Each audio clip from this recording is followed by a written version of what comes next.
I'm afraid of being close, I'm afraid of letting go, I'm afraid of everything I don't know, trying to make it out of home. Sometimes I get lonely, I feel lonely, I get lonely sometimes. I get a little lost in my mind, don't know why. Sometimes I get lonely, I feel lonely, I get lonely sometimes. Don't know why we all feel lonely sometimes. Sometimes I get lonely, I feel lonely, I get lonely sometimes. Get a little lost in my mind, don't know why. Whoever sees this and subscribes right now will get a free ring. Just remember, only one can rule them all. What's going on, YouTube? It's Knox Hill, and we're back with our reaction series. So today, man, today is going to be a good day because we have more epic rap battles on deck. Now, I know. I'm seeing some of the comments. I've done 2 so far. Yo, Knox, you're really good at these ERBs and these breakdowns. How do you know so much? Well, guys, I'm gonna let you in on a little secret, okay? I'm picking the epic rap battles that I know.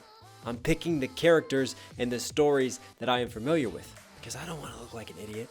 I'm sure we will get to the point where I run out of things that I know, where we'll have to start doing some of the characters and raps that I'm unfamiliar with, but I will let you guys know that in advance, of course. But this one is definitely not one of those. This one I might be most excited for than any other one because I am a huge Tolkien fan. I've talked about this before. I've read The Lord of the Rings. I've seen the movies. I've read The Hobbit as well, The Silmarillion. Yeah, I'm up to date with that. I've also read Martin's books. I've seen Game of Thrones. So this is going to be a good one. We got Tolkien versus J.R.R. Martin. But before we go any further, guys, I want to give a quick shout out to the song in the intro. If you like that, yes, I am a rapper. I enjoy my double and triple metaphors, my clever writing and schemes. There's a good chance if you like these breakdowns and what I do, you're going to like my music as well. If you want to support me and support this channel directly, I will put that link below. Also, Saturday, we are doing a live stream on this channel. This Saturday is going to be about breaking down Eminem's Rap God. So if you want to see my brain just break in half, then tune in for that at 1 p.m. EST. But anyways, J.R.R. Tolkien, George, steal your name, R.R. Martin. Step up to the plate. Let's go.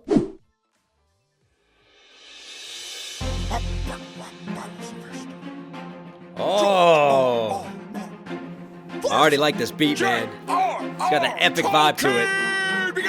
Hey, first off, start off season 5, and it's a book opening because both of these are authors, they're writers. So I like that just little visual double entendre right there to start it with. And we heard this with Eastern versus Western philosophers. I like some of these epic beat sounds, man. You could tell that this will kick and this will hit. It's just building with the strings right now and just has that sort of pacing. And it matches the title so well, Epic Rap Battles. Gotta come with epic beats too, man. All right, let's go. J.R.R. Tolkien! I can rap over this. Brace yourself! Gather up your trolls and your soldier elves! And your ants and your orcs and... Oh, man, I just like the way that he's delivering that like he's having a brain aneurysm right now. Brace yourselves! And that's a little bit of a Game of Thrones reference right there, because brace yourselves, winter is coming. Winter is always coming when you live up on the wall.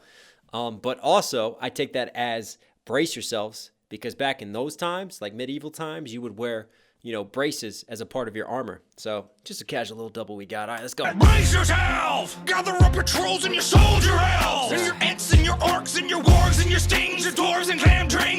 Your wargs and your stings. And your dwarves and glamdrings.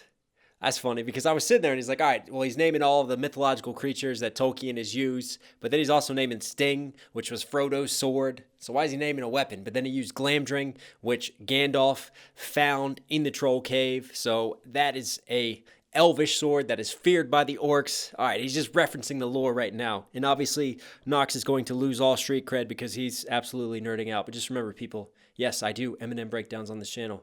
Yes, I am from a hip-hop community, but just be yourselves, all right? Be yourselves. Leave me alone. I like my fantasy. And your soldier elves! And your ants and your orcs and your wargs and your stings, your dwarves and glamdrings! Cause there's a new literary lord in the ring! My readers fall in love with every character I've written! This is going to be fun, man. There's a new literary lord in the ring. So he's playing off of Tolkien's Lord of the Rings. He is now the new lord in this ring, like in the battle ring. Look at that. Is that Jon? It's got Jon Snow behind him in his night watch gear. Cause there's a new literary lord in the ring. My readers fall in love with every character I've written. Then I kill them. And they're like, oh, he did. All your bad guys die. Oh, no, he didn't. Oh, it's so true, though. Like, he did me dirty, man. When he killed Robb Stark, oh, that one hurt. Because I hadn't read the book at the time. And he does set it up in the book. Like, you can kind of see it coming. There's more of a trail of breadcrumbs. But I don't feel like they did it as well in the TV series. They really let that be a surprise. And then obviously he killed Jon Snow, and we thought Jon Snow was dead. And there was that, what's going to happen to Jon Snow? But he did bring Jon Snow back. But R.R. Martin is just known for taking characters, making you love them, and then just getting rid of them because he's an evil son of a gun. Every character I've written, then I kill them. And they're like, oh, he did. All your bad guys die, your good guys survive. We can tell what's going to happen a page in age 5. We're all seeing how to find some sex in your movie, yes. Oh, all-seeing eye, like the all-seeing eye of Sauron, very symbolic that Tolkien has used. But also, what I really like about this is that R.R. Martin is kind of owning that. Like, yeah, he kind of likes to be a bit of a literary villain himself in terms of what he writes, because he does, you don't know what's going to happen. And you're almost scared to fall in love with a character in case he just takes them from you. And what he's saying is that Tolkien's storylines are so simple. Like, good always triumphs over evil. Like, that's the theme of Tolkien's books. And we'll talk more about why he did that. We don't need to do it yet, because I'm sure Tolkien can defend himself. What's gonna happen a page in age 5? We're all seeing how to find some sex in your movie, yes. Ditch the Goonie and cast a couple boobies. There's into your plot. Oh, I tried to hit spacebar, but I failed there. I love how Martin just appears on the side there, and he looks super duper creepy. Like, yeah, get that sex involved, because Game of Thrones just has so much sex throughout. It's very racy, you know. It crossed boundaries when they did it with the filmmakers, with all the nudity, all the violence, all the gore. You know, he's got that. Tolkien, not so much of that. But still, Tolkien does have some very adult and darker themes too, and there's some complexity to his books. But again, I need to stop defending Tolkien. I am so damn biased to this one. Gotta find some sex in your movie, yes. Ditch the Goonie and cast a couple boobies. There's into your plots and not David the Gnome. Oh, because the guy who plays Sam in Lord of the Rings, he was in the Goonies, so that's why he's saying ditch the Goonies. And then he's got, like, the Hobbits they kind of look like Goonies, honestly, like with their hairdos and the way that they are. So he's like, hey, I got Daenerys Targaryen over here, all right? She's a hot blonde. What you got? What kind of appeal you bringing? Let's go. Yeah. Ditch the Goonie and cast a couple boobies. There's into your plots and not David the Gnome. Your Hobbit hole heroes can't handle my throne. Than David the Gnome. So he's saying, like, you're just so obvious. You're so transparent with your stories. Like, even a child's book, David the Gnome, is darker than that. Because wasn't it like the gnomes died and they became like apple trees in the end? Like the two main characters, or I don't know, something like that, man.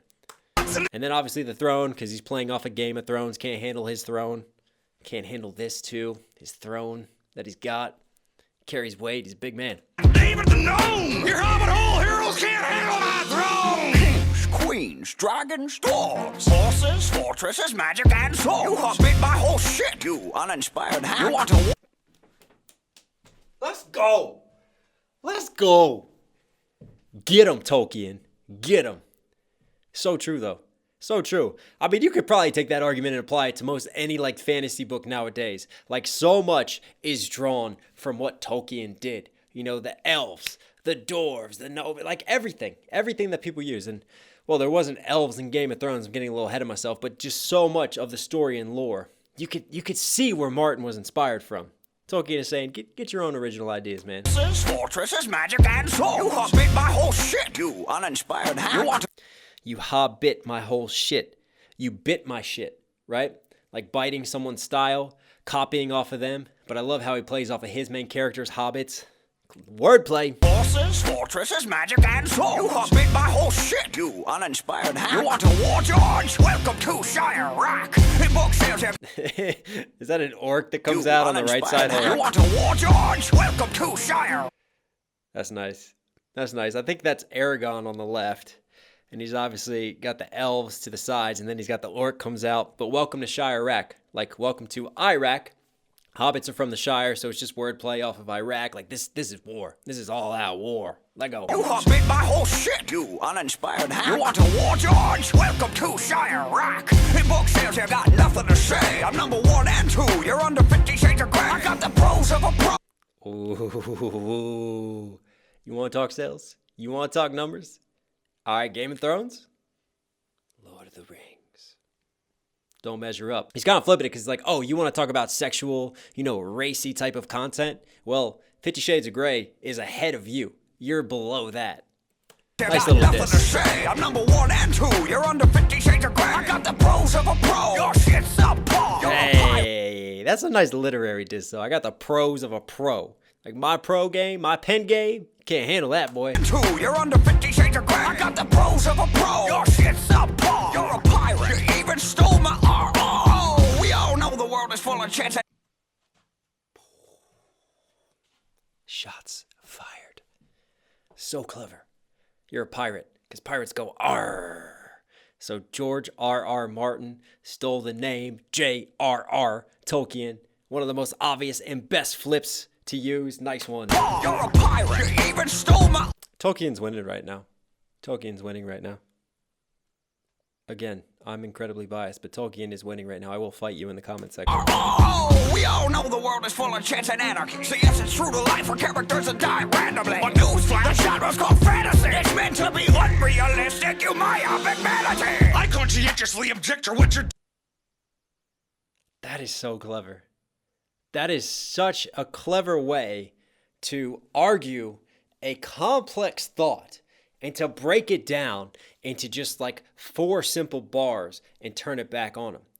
The argument that, well, you just have good prevail over evil. Yeah, of course I do. Because it's called fantasy, you dumb prick. Or what he said, myopic manatee. Myopic, like short-sighted. You just don't have this imagination. You don't have a bigger vision on things. And also manatee, oh my God, because, he's got like the body type and mass of a manatee. Very large, kind of awkward looking, not too sure what to do with his arms in that situation. But man, I really like that. That is so clever because it's like, yes, life is messy, Bad prevails over good in life. Good people die and fall and wrong things happen. Yes, that is life, but the whole point of fantasy is it's escapism. It's an outlet to get away from the darkness and the dread of real life and to help us deal and cope with things. Anarchy. So yes, it's true to life for characters that die randomly. But newsflash, the genre's called fantasy. It's meant to be unrealistic, you myopic vanity. I conscientiously object to what you're doing on these beasts. I'll cut you like my...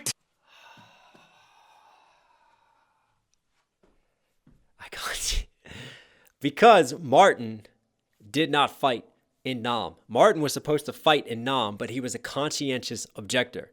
So I like what he's saying there. I conscientiously object to what you're doing on these beats. That's clever. I conscientiously object. What is he doing? West of House? So he's playing an old RPG.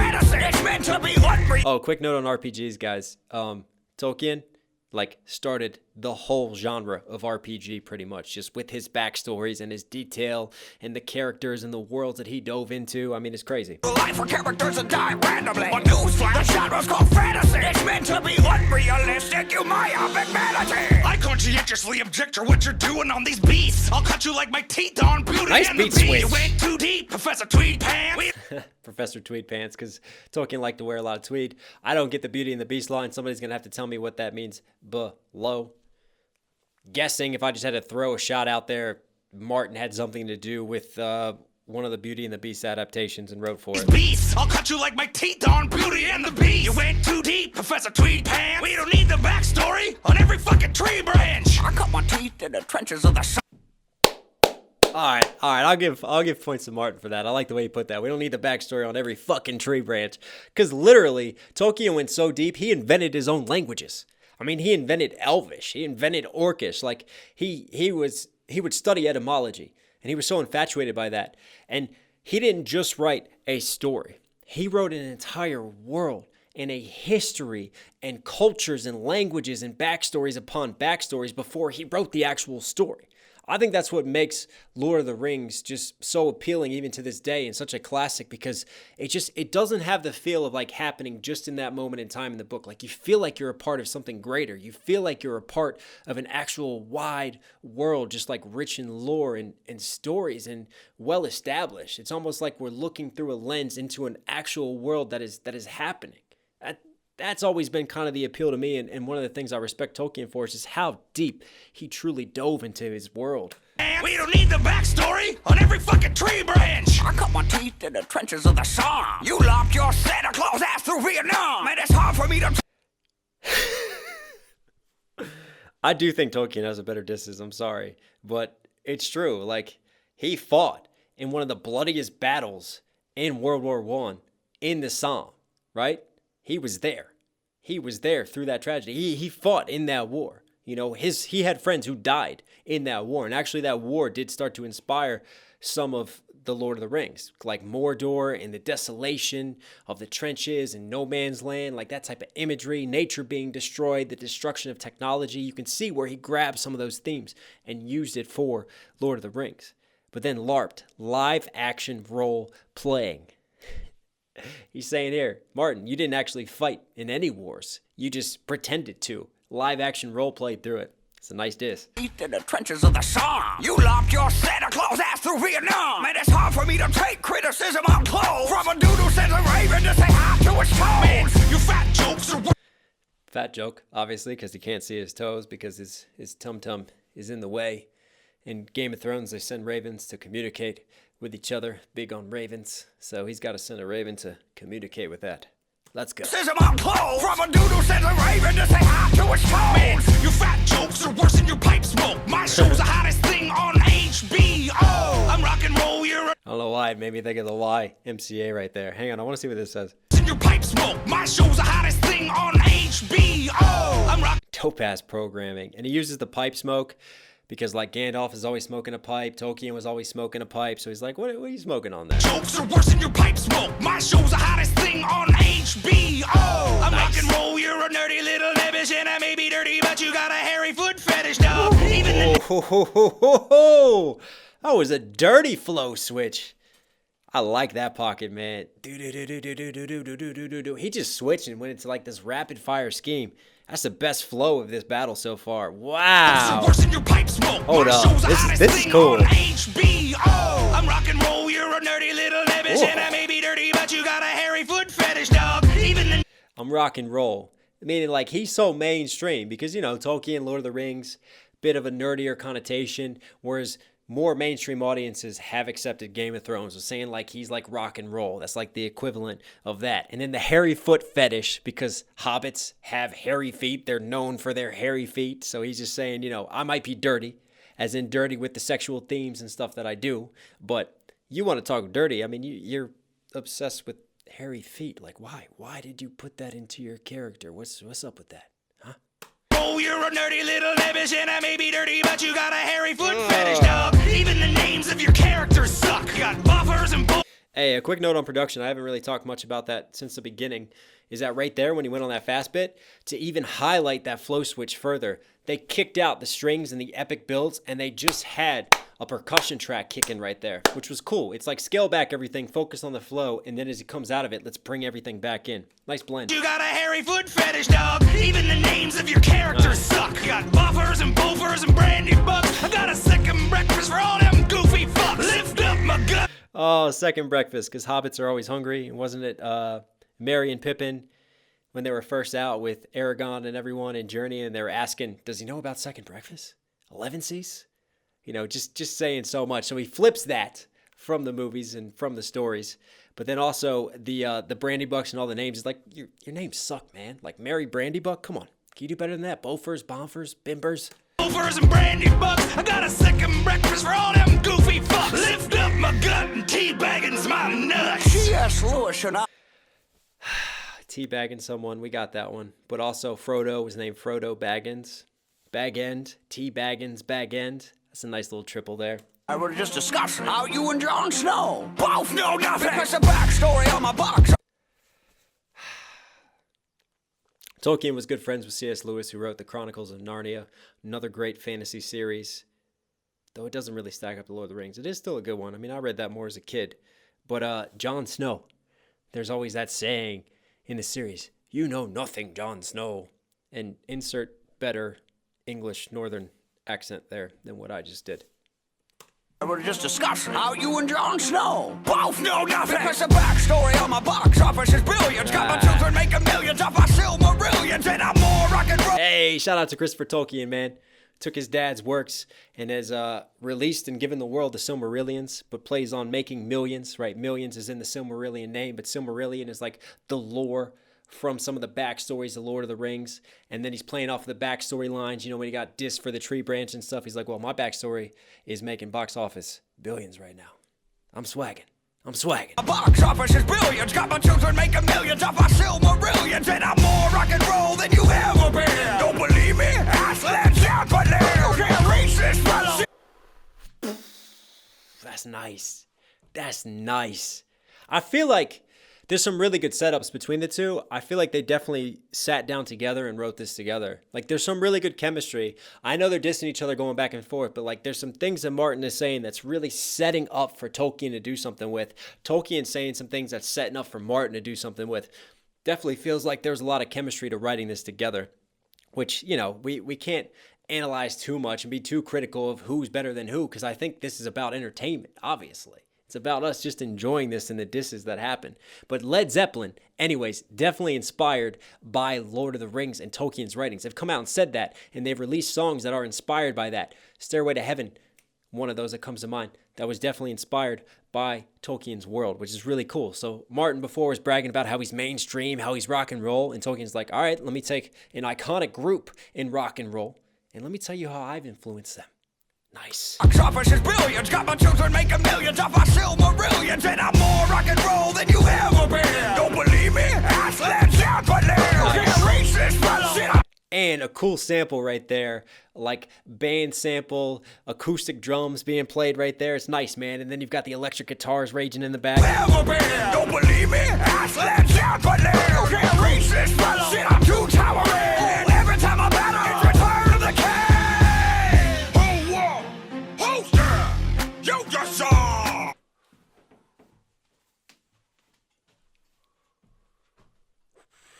He saved his best punchlines and wordplay for last. He just went through and named his 3 books in Lord of the Rings: The Fellowship of the Ring, The Two Towers, and Return of the King. Right? This fellow, what did he say? Was it fellowship? Fellowship? Hold up. I'm more rock and roll than you ever been. Don't believe me? Ask Led Zeppelin. You can't reach this fellow. Shit, I'm too towering. Yeah, you can't reach this fellowship. Fellowship. I'm too towering. Like, I'm towering over you. You can't reach me. But also TWO versus TOO. Nice casual double he throws in. And then every time I battle, it's Return of the King. Because he is the true king. The literary king. Let's go. Every time I battle, it's Return of the King. Holster, you just saw. Up, rock.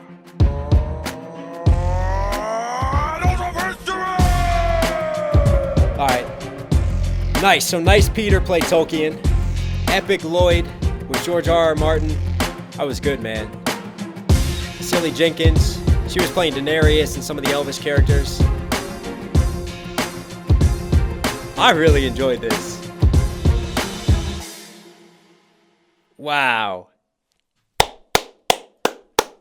All right, you guys might think otherwise, and this is maybe Fanboy Knox coming out, but I think that was the best battle that I've seen so far. I just love some of the enthusiasm behind the delivery, right? I love some of the wordplay. I love the back and forth. It just felt like the chemistry, right? That's what sticks out to me, is just the setups, like setting each other up so well and then taking the other person's lines and really flipping them back on themselves. That was cool, man. That was a really good battle. ERB, George R.R. Martin, J.R.R. Tolkien, you were Knox Hill certified. So thank you guys for watching today's video. If you liked it, be sure to hit that subscribe button. Comment down below who you think won this battle. Also comment any other ERBs you want to see me do as we continue down this journey. Also, shout out to the live stream that is happening this Saturday, Rap God Breakdown. It's coming. Stay tuned, guys. Saturday, 1 p.m. EST. As always, this is your reminder to stay safe, to stay positive. It's Knox Hill. I'll catch you in the next vid. I'm out.